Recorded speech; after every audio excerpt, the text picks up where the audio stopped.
Avi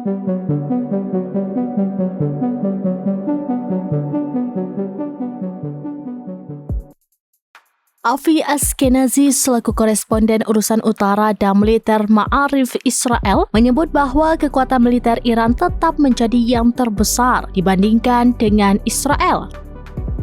Israel disebut-sebut akan kewalahan jika meniatkan diri untuk melawan Iran bila perang pecah. Menurut Ashkenazi, Iran memiliki kekuatan besar dengan ratusan ribu rudal, ekonomi yang lebih besar dari Israel dan sumber daya yang besar termasuk mineral, gas alam, dan minyak. Dalam pernyataan Ashkenazi, ia mempertanyakan apakah Israel mampu terlibat perang melawan Iran dan menekankan masalahnya lebih kompleks. Dikutip dari Al-Mayadin, Ashkenazi juga menyebut lembaga intelijen Israel Mossad marah besar setelah adanya kebocoran dari wartawan politik yang mengklaim kepala Mossad merekomendasikan peluncuran kampanye melawan Iran. Kepala Mossad, David Barnai pun langsung menyatakan laporan tersebut tidak sepenuhnya akurat. Ashkenazi pun menekankan pentingnya untuk tidak meremehkan Iran bahkan ketika mereka terluka. Di sisi lain, pemerintahan Presiden Amerika Serikat Joe Biden sangat khawatir dengan Iran yang menurutnya semakin melemah.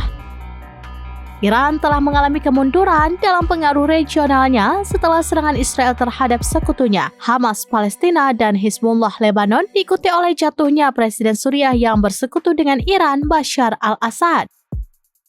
Serangan Israel terhadap fasilitas Iran, termasuk pabrik rudal dan pertahanan udara, telah mengurangi kemampuan militer konvensional Teheran. Iran mengatakan program nuklirnya bersifat damai, tetapi telah memperluas pengayaan uranium sejak Trump dalam masa jabatan Presiden 2017 hingga 2021 menarik diri dari kesepakatan antara Teheran dan negara-negara besar dunia yang membatasi aktivitas nuklir Iran dengan imbalan keringanan sanksi. Sullivan mengatakan ada risiko bahwa Iran mungkin mengabaikan janjinya untuk tidak membangun senjata nuklir.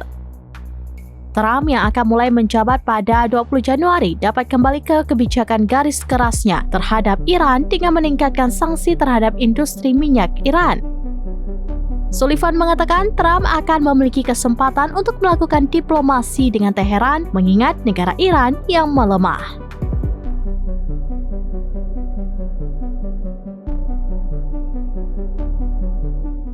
Download Tribun X sekarang, menghadirkan lokal menjadi Indonesia.